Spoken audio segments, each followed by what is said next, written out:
오빠 솔직히 이제는 더 미룰 수 없는 거 알잖아.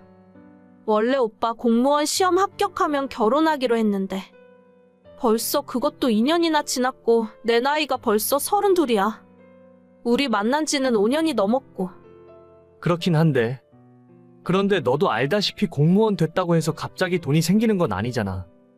나는 아무것도 없는 내가 너랑 결혼해서 평생 고생시키고 싶지 않아. 적어도 우리 두 사람이 살 전셋집 얻을 돈은 만들고 나서 내가 너한테 멋지게 프로포즈를 할게. 나는 괜찮아, 오빠. 내가 직장 다니면서 모아놓은 돈도 조금 있고 없으면 없는 대로 살면서 모으면 그만이지. 우리 나이에 싹 다 갖춰진 상황에서 결혼해야 하는 건 아니잖아. 그게 또 너 생각처럼 간단한 게 아니야. 집안 어른들 보는 눈도 있고. 일단 내가 남자로서 자존심이 용납 못해. 지금까지 너가 내 뒷바라지 해준 건 정말 고맙지만 조금만 더 기다려줘. 준비가 다 되면 너가 하지 말자고 해도 내가 결혼할 거야. 알겠어, 오빠. 그럼 조금만 더 기다려볼게. 저랑 5년 만난 남자친구는 4살 차이입니다. 지금으로부터 5년 전에 공무원 시험 공부 중이던 남자친구를 아는 오빠의 소개로 만나게 되었고, 그 뒤로 직장인이었던 제가 뒷바라지 아닌 뒷바라지를 하며 지금까지 만나오고 있었어요. 남자친구가 준비하는 공무원 시험은 9급이었지만 요즘 공무원 시험 경쟁률이 상상을 초월하다 보니 열심히 노력했지만 매년 시험에 떨어지는 남자친구를 보면서 제 마음도 같이 무너져 내리더라고요. 3년간 낙방을 거듭하다가 결국 2년 전에 합격했고 지금은 저희 지역 주민센터에서 열심히 일을 하고 있습니다. 고시생 생활을 하는 동안 제가 일을 하면서 남자친구와 데이트 비용을 전부 부담했어요. 매일 도서관에서 공부만 하는 고시생이 무슨 돈이 있었겠습니까? 저는 일찌감치 일을 시작했기 때문에 그래도 사정이 나은 편이었고, 데이트 비용은 물론 추리닝 바람에 공부만 하는 남자친구 기죽지 말라고 가끔씩 주머니에 용돈도 10만 원씩 꽂아주곤 했었어요. 저는 고등학교 졸업하자마자 대학 진학을 포기하고 엄마가 하는 일을 같이 도와드렸습니다.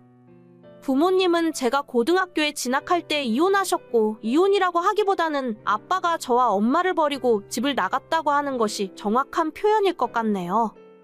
엄마는 그 뒤로 혼자서 식당 일을 하면서 저를 키우셨고, 제가 19살 때 이모들의 도움을 받아 시장 초입에 족발집을 오픈하게 되었습니다.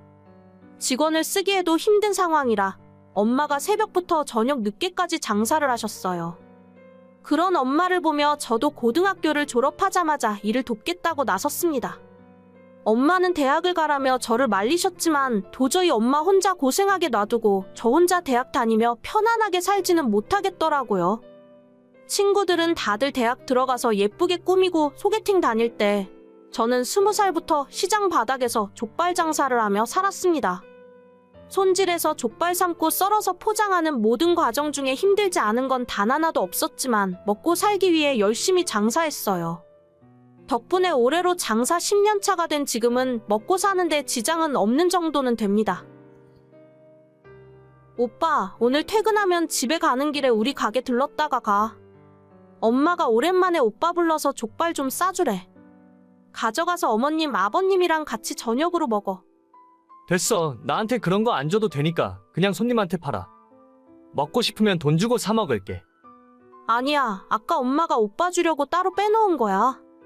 어머님, 아버님도 족발 좋아하시잖아. 저번에 인사드렸을 때 족발 자주 드신다고 하셨어. 자주 먹긴 뭘 자주 먹어. 우리 엄마 냄새나서 족발 싫어해. 나한테 안 줘도 되니까 그냥 장사나 열심히 해. 그리고 나 오늘 늦게 끝나고 퇴근하면 바로 회식이라서 너네 가게 못 들려. 괜히 나 기다리지 마. 그래, 바쁘면 어쩔 수 없지. 회식 가서 술 너무 많이 먹지 마. 벌써부터 잔소리하기는. 아무튼 나 바쁘니까 나중에 다시 연락할게. 알겠어, 오빠 열심히 해. 원래 남자친구가 시험에 합격하면 저는 바로 결혼을 할 생각이었어요. 사실 제가 이야기는 안 했었지만 생각보다 엄마와 제 장사가 잘 되고 있거든요. 안 그래도 동네에서 맛있다고 소문이 나서 일하는 이모를 둘이나 뒀는데도 지금은 하루가 정신없이 바쁘게 지나갑니다. 정말 다행히도 오랜 단골 손님들에게 입소문이 나더니 그분들이 주변 사람들에게 소문을 좋게 내주셔서 지금은 꾸준하게 인터넷으로도 택배 주문이 들어와요. 시장에 있는 식당 매출과 인터넷으로 팔리는 매출이 거의 비슷비슷할 정도라서 엄마랑 저는 하루 종일 정신없이 족발을 삶아서 썰고 있습니다. 그렇게 장사가 잘 되는 덕분에 저는 진작에 남자친구와 함께 살 집을 한 채 장만할 수 있었지만 결혼 이야기가 진전이 되질 않으니 말할 타이밍이 없어서 지금까지도 집 이야기는 꺼내지도 못했습니다. 하지만 제가 결혼 이야기만 꺼내려고 하면 남자친구는 대화를 피했고 최근 들어서는 노골적으로 이전과는 다르게 냉랭한 모습이 보였어요. 생각해봤는데 나 도저히 너에게 어울리는 사람이 아닌 것 같아. 너 정도면 나보다 더 좋은 남자 만날 수 있을 거야. 우린 여기까지만 하자. 그게 무슨 소리야? 내가 오빠 두고 왜 다른 남자를 만나? 내가 시험 합격하면 돈 많이 벌어서 널 행복하게 해주고 싶었는데 나는 그런 능력이 없나 봐. 공무원 월급으로 언제 돈 모아서 전셋집이라도 구하겠어? 나 그런 거 필요 없다니까. 오빠는 결혼 이야기하면 왜 항상 돈 이야기만 해? 알다시피 우리 집이 잘 사는 것도 아닌데 너랑 나랑 결혼하면 둘 다 불행해져. 나야 그렇다 치고 너는 결혼하고 나면 홀어머니를 어떻게 하게? 돈도 없는데 모시고 살기라도 할 거야? 무슨 말을 그렇게 해? 오빠가 왜 우리 엄마 걱정을 하고 그러는데? 말이 그렇다는 거지. 그러니까 너랑 나랑 결혼해봐야 답이 안 나오는 상황이야. 나는 나랑 비슷한 조건의 여자를 찾을 테니까 너도 너랑 비슷한 남자 찾아. 오빠 여자 생겼어? 그런 이야기가 지금 왜 나와? 여자 생겼구나? 너랑 같이 일하는 여자니? 그런 여자 만나니까 시장에서 장사하는 내가 여자로 안 보여. 내가 진짜 말을 말아야지. 사람이 끼리끼리 어울리는 사람이 있는 거야. 솔직히 너랑 결혼했다간 꼼짝없이 몇 년 뒤에는 너네 엄마 모시고 살아야 할 것 같은데 공무원 월급으로 내가 어떻게 감당하고 살겠냐? 알겠어. 더는 오빠랑 이야기하고 싶지 않으니까 여기서 끝내자. 내가 다 너를 위해서 한 이야기야. 너도 너랑 비슷한 수준의 남자를 찾아? 나중에 알고 보니 이미 몇 달 전에 같은 공무원 여자를 만나고 있었습니다. 사실 이미 몇 달 전부터 남자친구의 태도가 많이 달라졌기 때문에 어렴풋이 무슨 심경의 변화가 있긴 있구나 생각하고 있었죠. 그래서 헤어지자는 소리를 들었을 때도 큰 충격과 슬픔보다는 배신감에 몸서리치며 분노했죠. 지난 5년의 시간이 아깝고 이런 놈한테 농락당한 내 자신이 한심했지만 이제 와서 떠난 사람의 마음을 돌릴 수는 없었습니다. 그냥 다 잊자 생각했고 오히려 더 일에 몰두하며 살았어요. 앞으로 다신 연락할 일 없다고 생각했는데 며칠 전 갑자기 연락이 오더라고요. 너 왜 지금까지 날 속이고 있었어? 뭐야, 갑자기 연락해서 이게 무슨 헛소리야? 아니, 너네 족발집 엄청 유명하잖아. 우리 사무실 사람들 중에 너네 엄마 가게 모르는 사람이 하나도 없더라. 얼마 전에 TV에도 나왔네. 그게 이제 와서 뭐가 중요해? 대체 무슨 말이 하고 싶은데? 하루에 매출 얼마씩 나와? 100만 원 넘게 벌어? 내가 그걸 말해줄 의무가 있어? 아, 빨리 얘기해봐. 100만 원 넘게 파냐고. 진짜 아무것도 모르네. 100만 원 팔아서 일하는 이모들 월급도 못 줘. 보통 500 정도 팔아. 됐냐? 뭐? 500? 족발 팔아서 한 달에 1억을 넘게 번다고? 하나하나 설명하기도 귀찮다. 쓸데없는 소리 계속 할 거라면 나 오빠 차단할게. 잠깐, 내가 생각해봤는데 우리 5년 만난 정이 있는데 어떻게 이대로 끝내? 일단 이번 주말에 잠깐 만날까? 내가 밥이라도 한번 사줄게. 진짜 정 떨어진다. 이런 남자가 뭐가 좋다고 5년 동안 쫓아다녔는지. 이제 차단할게. 앞으로 연락하지 마. 잠깐만, 내 말 좀 들어봐. 왜 돈 잘 번다고 미리 이야기 안 했어? 어디서 주워들었는지 제가 돈 많이 버는 줄 알고 연락을 하더라고요. 매출이 저 정도 나오는 건 맞아요. 근데 저 인간이 장사를 한 번도 안 해본 사람이라 1억 벌면 1억 남는 줄 아나 봐요. 재료비에 인건비도 빼고 월세 빼고 세금도 따로 빼놓고 나면 그렇게 엄청난 부자는 아니고 엄마랑 먹고 살 정도 수준은 됩니다. 사실 그것보다 지난 5년 동안 제 옆에서 그렇게 봤으면서 어떻게 전혀 모르고 있었는지 그게 더 한심해요. 사람이 끼리끼리 맞는 사람이 있다고 하더니 그 말이 정말인가 봐요.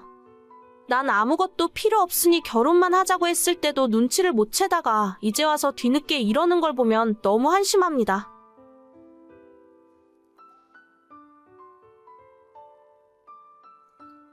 새언니, 청첩장 나왔어요? 내 친구들도 오빠 결혼식 축하하러 오겠다고 해서 청첩장 많이 필요할 것 같은데 저한테 50장만 주세요. 아가씨 친구들이 그렇게나 많아요? 저희 청첩장 200장밖에 안 찍었는데. 일단 제 거 먼저 드리고 나중에 더 뽑으면 돼요. 제가 중학교 때도 계속 반장했었고 고등학교 때 학생회장도 했었기 때문에 친구들이 정말 많거든요. 대학 친구들도 연락해보니까 이번에 거의 다 오겠다 하더라고요. 사실 50장도 정말 부족하긴 한데 멀리 사는 애들은 모바일 청첩장 보내면 되니까요.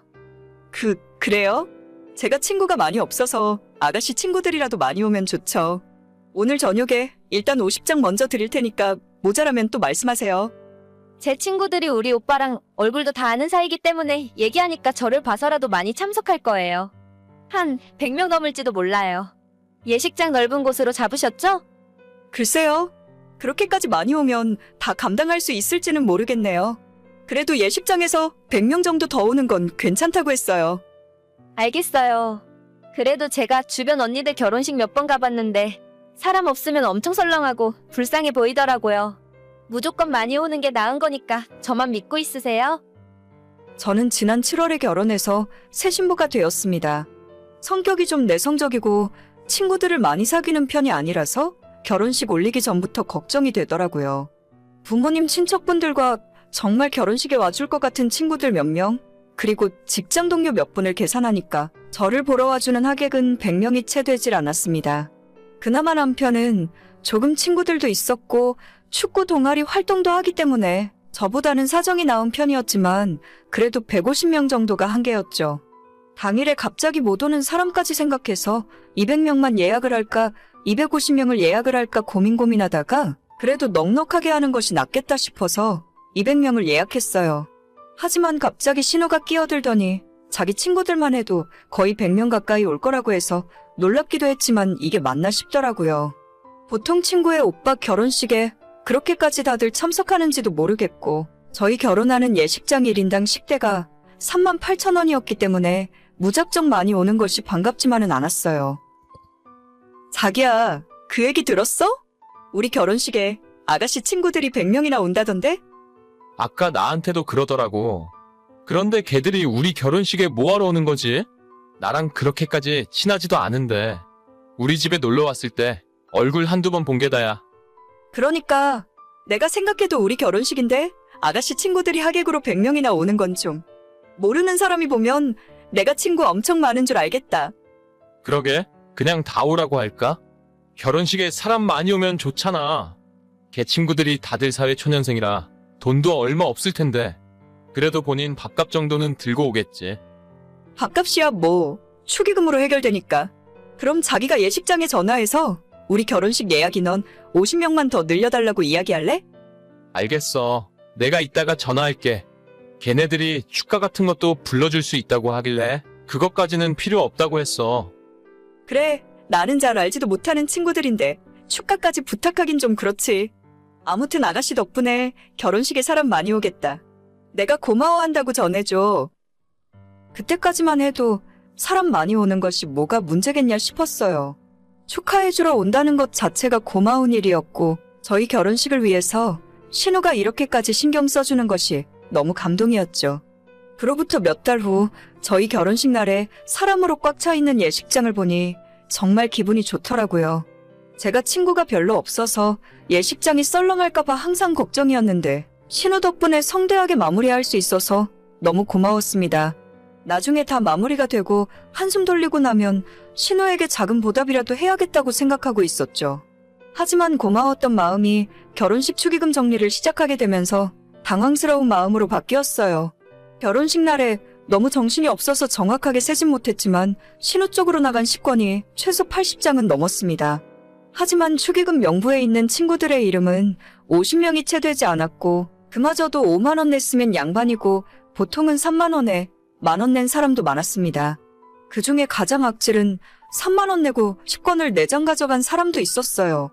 한 장에 3만 8천 원 하는 식권이 80장이나 나갔는데 신호 손님들이 내고 간 축의금은 다 합쳐도 120만 원밖에 안 되는 상황이었죠. 아무리 적게 잡아도 최소 200만 원은 적자였고 혹시나 제가 잘못 계산했거나 뭔가 빠뜨린 건 아닌가 싶어서 몇 번이고 다시 확인했습니다. 순간 골탕 먹이는 건가 싶어서 화가 났다가 생각해보니 신호 나이가 27인데 그 친구들이 돈이 있어봐야 얼마나 있겠나 싶었어요. 그냥 내 결혼식에 와준 것만 해도 감사하게 생각하자 싶어서 그냥 넘어가려 했는데 신혼여행 다녀오고 며칠 지나서 신호가 제게 연락을 하더라고요. 언니, 신혼여행은 잘 다녀왔어요? 우리 집에 한번 인사하러 올 거죠? 네, 가야죠. 아버님, 어머님한테 인사드리고 아가씨 줄 선물도 사왔으니까요. 진짜요? 내 선물까지 사왔어요? 다른 게 아니라 언니 결혼식 날에 내 친구들한테 들어온 축의금은 올 때 챙겨서 저한테 가져다 주세요. 네? 뭐라고요? 아가씨 친구들 축의금 낸 걸 돌려달라고요? 네, 맞아요. 제 친구들이 저 때문에 와서 낸 돈이니까 제가 가지는 게 맞죠. 나중에 친구들 결혼하면 제가 가서 갚아야 하는 돈이에요. 그래도 그건 계산이 좀 이상한 것 같은데요. 아가씨 친구들 와서 먹은 밥값이 있는데 무작정 축의금을 달라 하시면 저희도 곤란해져요. 아니, 그거 밥값 얼마나 한다고. 원래 결혼식에 축하해주러 왔으면 당연히 밥은 줘야 하는 거 아니에요? 제 친구들이 뭐 언니 얼굴 보려고 그날 온 줄 아세요? 안 와도 되는 결혼식인데 저 때문에 그렇게 사람 많이 왔으면 고마운 줄 알아야지. 요즘 세상에 하객 알바도 돈 주고 쓴다는데 제 친구들 밥값 정도는 언니가 부담해야 하는 거예요. 제가 먼저 와달라고 한 적 없어요. 아가씨가 친구들 데려오겠다고 먼저 그랬잖아요. 축의금 그거 얼마 들어오지 않았는데 진짜 너무하시네. 지금 말 다 했어요? 그럼 내 친구들이 준 축의금에서 밥값 빼고 나머지만 주세요. 친구들이 먹은 밥값은 걔들이 내라고 하면 될 거 아니에요. 그렇게 해도 진짜 괜찮겠어요? 아가씨 후회하실지도 모르는데. 내가 후회하긴 무슨 후회를 해요? 대신 애들 먹은 밥값 빼고 나머지 돈은 똑바로 저한테 가져와요. 올 때 축의금 명부도 같이 가져오시고요. 네, 알겠어요. 분명히 친구분들 식대는 아가씨 돈에서 제하면 되는 거 맞죠? 내가 그렇다고 몇 번을 말해요. 계산이나 똑바로 해서 가져와요. 그렇게 저는 신우가 원하는 대로 신우 친구들에게 나간 식권 숫자와 모두 합한 식대, 그리고 신우 앞으로 들어온 축의금을 전부 정리해서 명부와 함께 보기 좋게 정리해놨어요. 제가 회사 다니면서 밥 먹고 하는 일이 이런 비슷한 일이라서 아주 식은 죽 먹기였죠. 모두 계산하고 났더니 오히려 신우가 저에게 줄 돈이 220만 원 정도 되더라고요. 남편에게 당신 동생이 나보고 이렇게 하라더라 이야기를 해줬고 처음엔 이번 축의금 문제를 좋게 생각하고 넘어가려 했던 남편마저 화가 머리끝까지 났습니다. 남편이 그날 저녁 당장 시댁으로 달려가서 집안을 발칵 뒤집어 버렸어요. 봉투에 담아간 축의금을 신우에게 던져주면서 네 친구들 식대 300만 원 당장 달라고 소리를 질렀죠.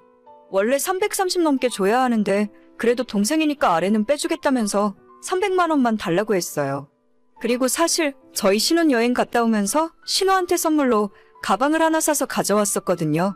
남편이 그 이야기도 신우에게 하면서 원래 넣어주려고 150만 원짜리 가방 사왔는데 하는 짓이 괘씸해서 그냥 팔아버리기로 결정했다고 말했더니 신우가 약이 잔뜩 올라서 눈물 뚝뚝 흘리며 울더라고요. 저 진짜로 신우한테 고마워하는 마음도 있었고 앞으로 잘해주려고 생각했었어요. 신우 친구들한테 들어온 축의금이 생각보다 너무 적었지만 그래도 와준 것만 해도 고맙게 생각하면서 돌아오는 길에 신우 가방을 사자고 한 것도 남편이 아닌 저였습니다. 서로 좋은 게 좋은 거라고 내 쪽에서 먼저 마음 열고 다가가려 했는데 신우가 이런 식으로 싸가지 없게 나오면 앞으로 저도 똑같이 해줄 거예요.